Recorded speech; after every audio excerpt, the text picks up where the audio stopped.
if any of this Uyghur genocide rubbish was true, and there were a flood of Uyghur refugees leaving Xinjiang, which there isn't, right? But if there were a flood of them leaving Xinjiang, and they happen to come to Australia by boat because they've heard Australian politicians in the parliament are up there championing them and saying how they're victims of genocide and we should be fighting for them.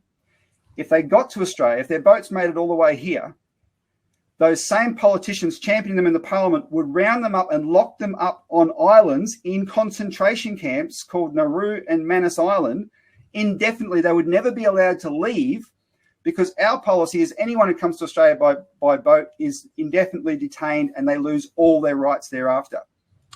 Wow. That's how we treat people in this country. So there's been a lot of craziness in this latter period related to the pandemic, and a lot of displays of authoritarianism.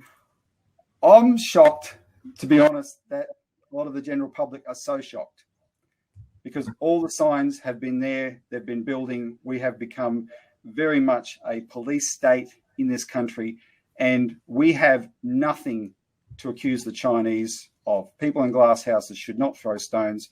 At least the Chinese, whatever measures they take, and I know in Xinjiang it's definitely to do with terrorism, right? That was the motivating factor. Yeah. They had to provide security.